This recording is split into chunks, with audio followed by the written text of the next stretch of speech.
Hey guys, this is illusionist Jason Bishop. I am back with another piece of magic. I know it's been quite a while since I made a video. I have been quite busy and it's difficult to make videos like this on the road. I used to do it a little bit more, but I just find it really difficult to do that way. This one was important to get up for me because it's the Thanksgiving video, and if you've watched any of my videos, you know that in the past, around Thanksgiving time, I try to do a video about World's Greatest Magic, because the night before Thanksgiving, if you were a 90s kid into magic, was really important because World's Greatest Magic came on for like 4, 5, 6 years, something like that. And all of us magic kids were like glued to the television to watch the new magicians, or like, you know, Greg Fruin and Jason Byrne did, or Lance Burton, who was already a huge star by then, and maybe he would be on. Matt King was hosting and he was hilarious and he would do something unusual and funny. You got to see these world-class acts, and the producer, Gary Ouellette, would find unusual acts from Ukraine and Russia and, you know, China, and just all over the place. It really expanded your understanding of what magic could be. And every young magician was submitting their videos to try to get on the show. Gary actually sent me a letter back when I submitted mine and gave me some pointers and stuff. There was no way that I was ready to be on that show. So the night before Thanksgiving was super special to get to watch World's Greatest Magic. And one of the acts that we were exposed to on there was Jeff McBride. Jeff McBride is one of the best magicians in the world. He is an absolute artist. There is absolutely no question about that. Jeff has helped other magicians who have become world champions, world famous, Las Vegas headliners. Obviously, Matt Franco was a student of Jeff McBride's and credits Jeff with helping him develop his artistry. I've been around Jeff. I performed with him once in Atlantic City. I've been around him at other shows. I've been around him at magic conventions, and I've never formally been a student of Jeff's, but I've learned from him, and I've been in complete awe of his knowledge, the depth of his knowledge about magic. It's probably second to none for the type of magic that he does. Like, I don't know of anybody who knows more about this stuff than he does. I mean, if they do, they need to put out better videos because nobody knows of them. In my formative years of magic, I wanted to learn card manip. I mean, I literally have a deck of manip cards sitting right here on my desk. This isn't planned, this is just there's a couple of them actually. Here's a little case for them. I think every single technique in my show for card manipulation comes from Jeff McBride. Some, like the way to make one card appear, I won't name that technique, but I learned that probably from a book and practicing that way. Louis Ganson's Routine Manipulation is a great book for that. But everything else I learned from Jeff's videos. They're phenomenal, phenomenal videos. For teaching real magic, really good magic, I don't know if there's ever been a better video. I mean, it's phenomenal, frankly. And he has a series of videos about this, so you should check that out. They're definitely worth it. If you're a young magician especially, or you love card manipulation, that stuff that just looks like real magic, you have to get those videos. You know, just get them, like, period. Don't even, just go get them. I want to watch his World's Greatest Magic act, but it is like impossible to find online. So Jeff was on Le Plus Grand Cabaret du Monde in Paris, France, and I believe Jeff was actually the first magician ever on that show. So the clip that I have is actually from Le Plus Grand Cabaret du Monde. But the routine is almost identical to his World's Greatest Magic routine. So if you're sitting there waiting for the next performer to come on World's Greatest Magic in 1995 and they say the name Jeff McBride, this is basically the act that you would have seen.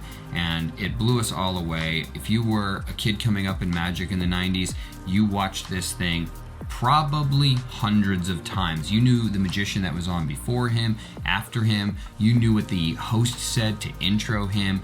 You knew the music. You knew what tricks were happening in what sequence, you know, with the music. You fast forwarded to the same parts to watch something you wanted to watch again. And an exceptional part about Jeff is this: some people can teach or know like high-end magic tricks. Jeff does these things. You know, to do something that is incredibly difficult, and I'm not talking about standard manipulation, I'm talking about he makes cards appear that are spinning in the air out of his hand, and you're doing that reliably night after night. I mean, that's not very common, but Jeff can do that. He does it in the act. He did it night after night, and you know, we'll just watch the act. So without any further ado, Jeff McBride.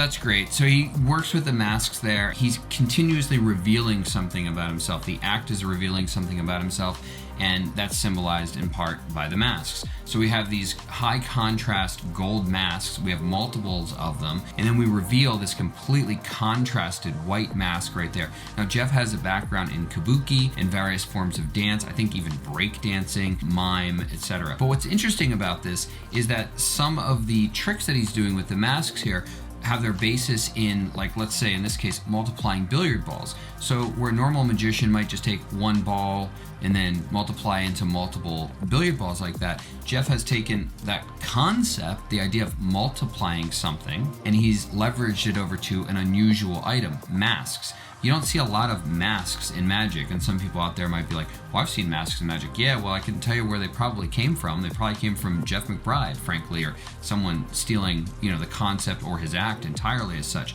But that's a sign of a master. For someone to take the concept of a trick and then completely divorce it from the objects that you normally use and use something else, like in this case, masks, that's a higher level entirely. And this isn't like some one-off that didn't work. This guy did this like night after night after night after night on stages in Las Vegas and Japan and, tons of, countries, continents, states all over the place. So let's get back into it. Here we go.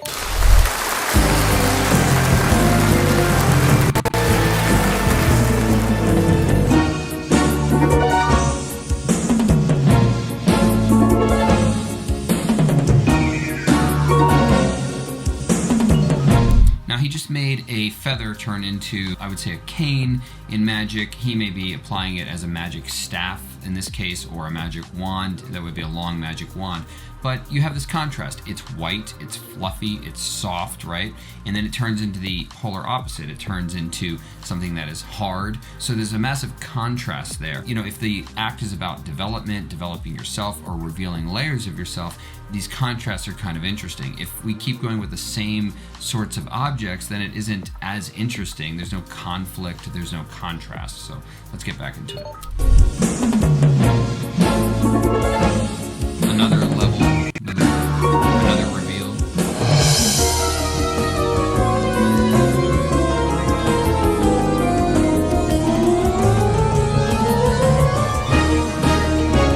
I remember thinking that was so cool, and my friends thought that was so cool when he puts the mask to his, the top of his head, and he's like this creature. So you're seeing some of his, movement capability, whether that's dance or mime or what have you. That's just Jeff adding other layers of art to his art. So we'll get back into it again.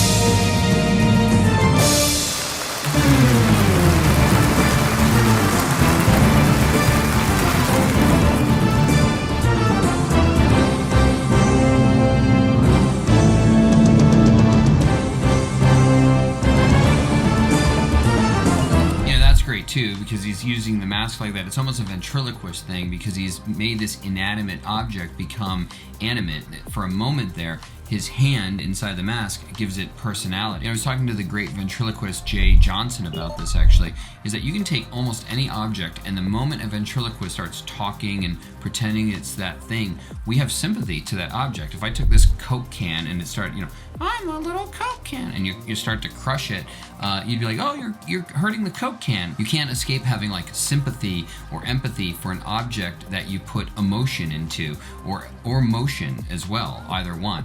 if the thing sort of exhibits emotion or starts to move on its own, you sort of think it's a living creature, and for that moment you do. So it's another layer that he has there. So he also made a few additional masks appear. He took that cloth and boom, there was a mask and there was another mask. So again, this is taking sort of the themes that we use in magic of multiplication or appearances and just applying it to a completely different object. So he's combining something into something that is unusual. You don't have to come up with a totally new theme, a totally new trick, but if you take a different object and it works within your personality, or the theme of your act, but it's a different object, if it was all Coke cans or something. Now, that wouldn't have the depth that masks do. Masks are culturally relevant. They symbolize faces or parts of personalities and stuff. So there's a deeper connection with something like a mask, and your face is obviously one of the most important things of your entire body. It shows your expressions, your intent, where you're looking at, your level of interest, if you're happy, if you're disgusted or sad or fearful. So a face is a pretty important thing. It's a little more important than a Coke can, obviously.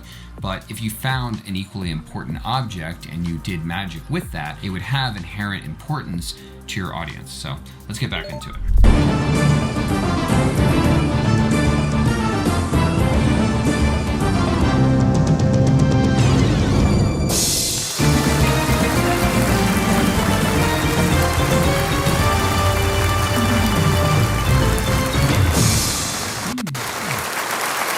I love that motion where he puts his hand back and he pauses, because we think the next beat is he's going to remove his mask, but he takes a moment and pauses, and that's a theatrical thing, right? It's like you don't just do the thing, you don't just reveal the thing, you give it a moment, a pregnant pause, right? You give it just a little beat, a little beat, both of them, and then he reveals that. And when he reveals it, we get to see who this guy is for the first time. Now, as magicians at this point, we know who Jeff McBride is, but they don't. What's underneath there? Is he all scarred up? Is he a blonde? Is he a brunette? What's his deal? Is he attractive? Is he not attractive? Maybe it's a woman under there. Who knows? And then he pulls it off, and we see who this person is. It's our first time seeing this. The other thing is there's a little bit of maybe foreshadowing. He does that finger roll exercise thing there. And he's doing a lot of things. He's showing a lot of talent. And in showing all of this talent, as far as producers are concerned or bookers of TV shows, etc., this person is unique, right? This guy is a special artist. You don't have people who have this much talent, and he's just showing and showing and showing, peeling. As he peels off various masks, he's peeling off different layers of how talented he is as well. So there's a parallel sort of almost message of who he is within what the act is as well. Back to the foreshadowing, he rolls his fingers like this, and it shows dexterity. And later on in the act, we get to see him use that dexterity. So he's almost giving us a little hint, of what's to come in a little bit. We're going to see that right now. Here we go.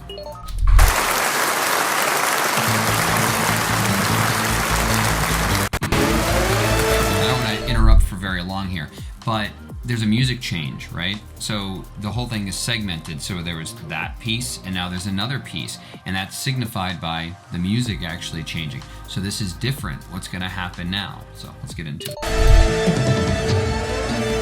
And that's another thing he did. He does this cape twirling. That's a whole other talent level, right? But Jeff is such a smart performer. He's so knowledgeable. He just spun that thing at the camera. So at some point, either in rehearsal or during the show, he realized, hey, there's a camera over there, and he got close. And it's not 3D, obviously, but it's close to 3D. I mean, right in front of the camera like that, it creates a neat sensation to see that. So this is another level of what he's aware of, and that you should be aware of too. If you're on television and they have a tighter camera here or something, you could show something to the host here, what have you, and then come in really tight over here. When I'm doing TV appearances and they need what's called a teaser or bumper, etc., they'll talk about me being on the show, and I'll throw, which I learned from Jeff, I'll throw cards right into the camera's eye, and it creates that sort of depth right there. And you just keep throwing them, and the camera guy loves it, the TV hosts love it, the producers love it. It's very dynamic, and he just did that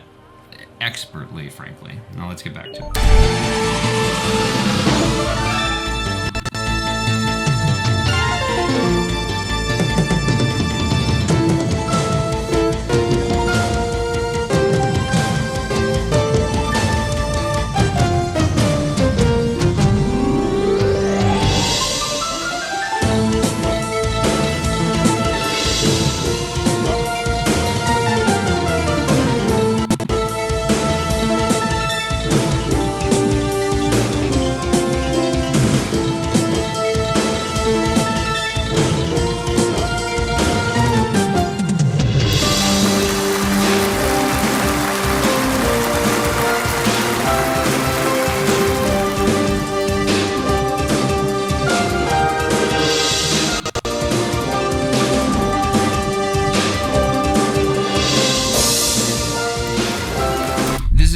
card manipulation. Jeff teaches this on a series of videos. I haven't seen this in quite a while, seen him do this in quite a while. I do this in my show. I learned most of it through him, like I said before, but through his videos. But that is clean. That is so clean. I mean, so clean. And if you know what you're looking for, the single productions, the fans that are produced multiple times, and I do know the names for these things. I'm not saying them because I don't give away magic techniques on these videos. I talk about the performance and what goes into them.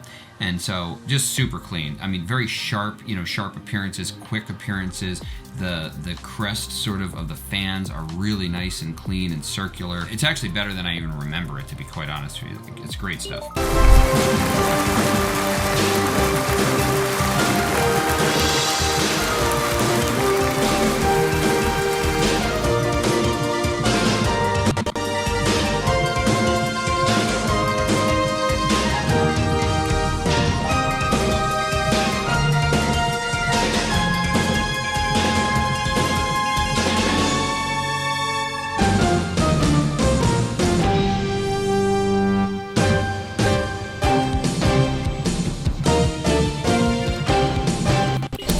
Does these single appearances like this, the cards are white, his outfit is black. So in that case, the card is contrasting off of his clothing really well. If he were to wear a white shirt or white tux or something like that, and then do these appearances, they would get lost at a distance. They'd be very difficult to see. In this case, you can see how beautifully the cards contrast crisply right off of his black outfit.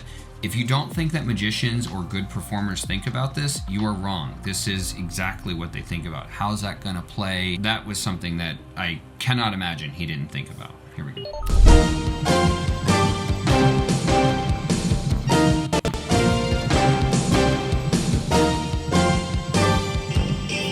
Now, there's a couple things that happen there. One, this move where he's flicking the cards ambidextrously, two hands at the same time, catching them, throwing them down, and then making more cards appear, spinning in the air and catching them. Very difficult with one hand. Possibly not possible for most people with two hands. To do them at the same time, cross them over, and then have the visual acuity and coordination to catch them, let them go, and then do it again 2, 3, 4 times, what have you. Unbelievably difficult. That is unbelievably difficult. And then to do it night after night after night. And remember, cards react to things like humidity especially, all right? So if it's a little bit more humid, if you're doing this at the ocean or something, or if you're sweatier that night, this is gonna be different. It's gonna play into this. Now, I'm not here to be critical of Jeff, and I'm not critical of Jeff. He did drop a card accidentally, and there's a lesson in that. There's a major lesson in that. He dropped that card, and you know what? He didn't go, hey, let's start over. Oh, I'm sorry. Oh, I messed up. Etc., etc. These are the marks of an amateur. A professional like Jeff, he literally didn't skip a beat. He kept going. There's nothing really to acknowledge, and the next one was successful. So I was taking guitar lessons quite a while ago, and whenever I messed up, I would stop and say, oh, let me start out, let me do that chord again. And my guitar teacher, who is a professional, she had done tons and tons of gigs. She was a performer at this as well, not just a teacher. She said, don't ever stop, don't ever go back, don't ever correct a chord. If you mess up, keep going, because any kind of break in the flow is actually worse than missing a note.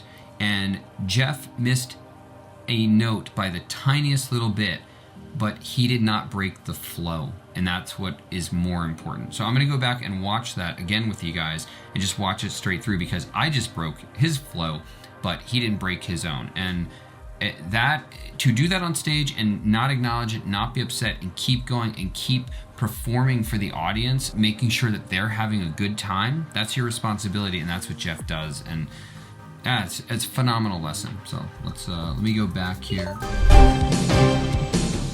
Those are great. So cool. No acknowledgement, successful, bigger, bam. No one cares, no one's thinking about it. Everything's great.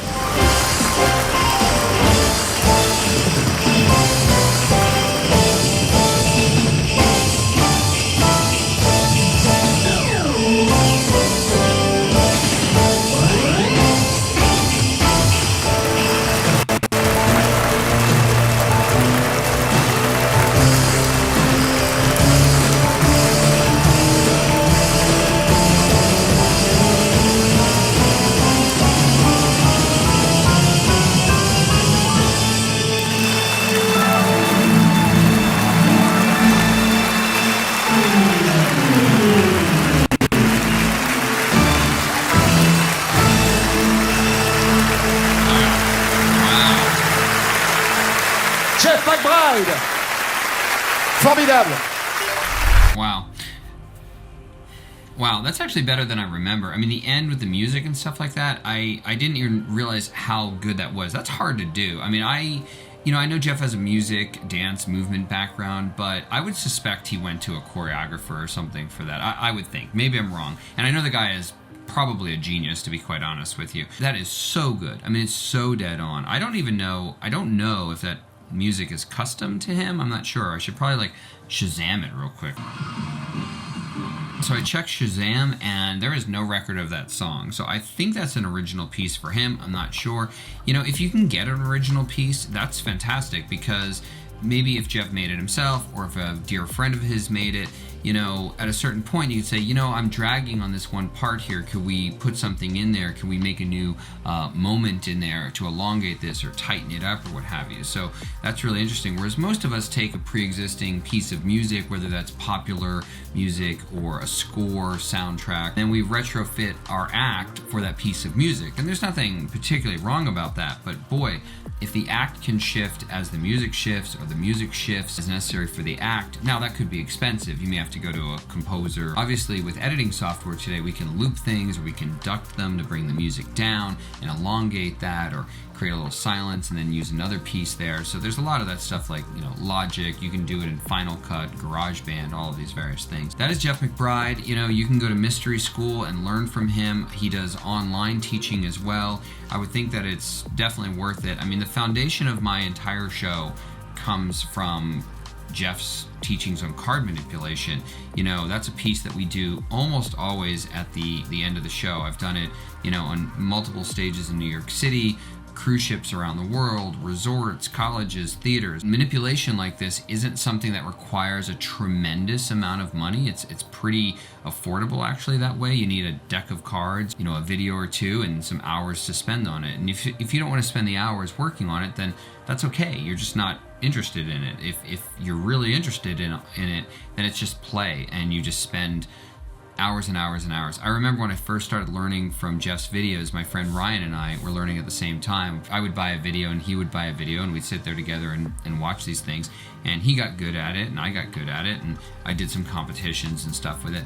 But it was just so fun that we would spend an entire like Friday night or something for, I don't know, like 10 hours just watching these videos, practicing, trying it again and stuff. And it was just, you know, play, as they say, right? And it was just super fun. So I'm glad I got to revisit this act that I first saw on World's Greatest Magic in 1995, all the way back then when I was in my formative days of being a young magician. And it still holds up. Jeff McBride is still around, crushing audiences. I cannot impress to you how in awe I am of Jeff's knowledge. His knowledge is second to none in what he does. I mean, it's just unbelievable, and it's everything. And you know, if you think you're going to intellectually top him somehow in magic, he's already like 3 levels over top of you. You know, he just has so much to give and so much knowledge, and he's done it, which is rare too. You know, there are some teachers or professors or what have you who have done it a little bit. Jeff's done it at like the highest levels you can do it. You know, shy of David Copperfield, Jeff has done it. He's been on, you know, TV specials, cruises, hotels, you know, resorts like in Las Vegas, you know, the Magic Castle. I'm sure he was, you know, Magician of the Year, obviously. I have no doubt about that. Super interesting guy. And one lesson I love from Jeff is that when he was a young man, he moved to New York City. I believe he was from New York, but he moved to the city and he worked at a little cafe. And Jeff will tell you this, and you can probably find it online as well.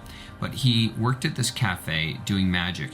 And he did like 100 shows a week. I don't think it was 100 shows a week, but it was something like 30, 40 shows a week. And it was for a very small amount.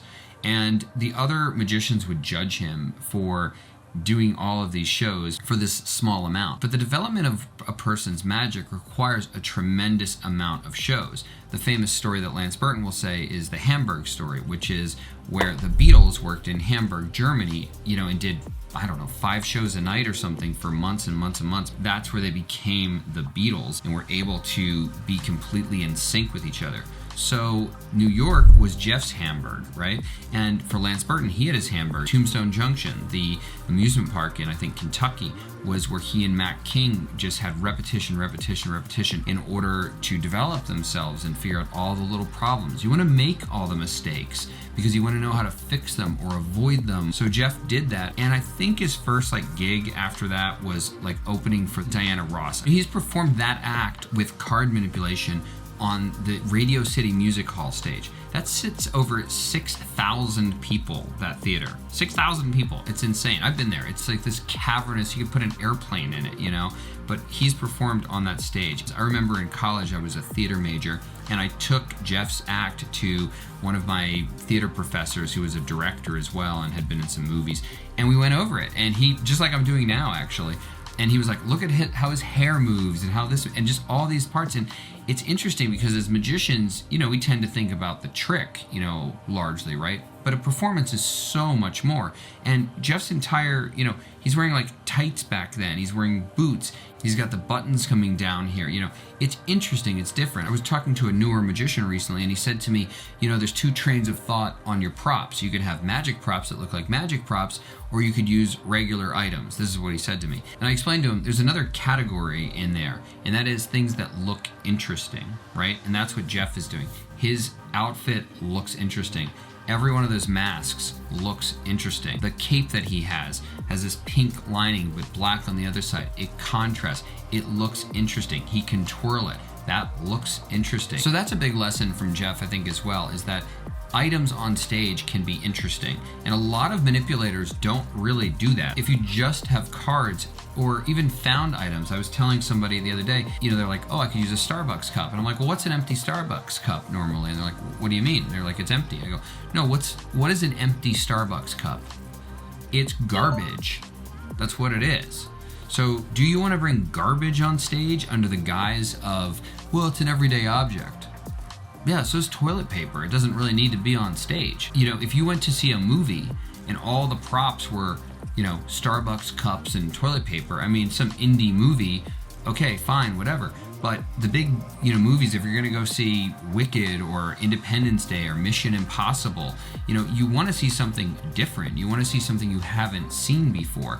That's the point in part of entertainment. Pulp Fiction, they open up the suitcase and the light comes out, but we never learn what that light is or what's inside the suitcase.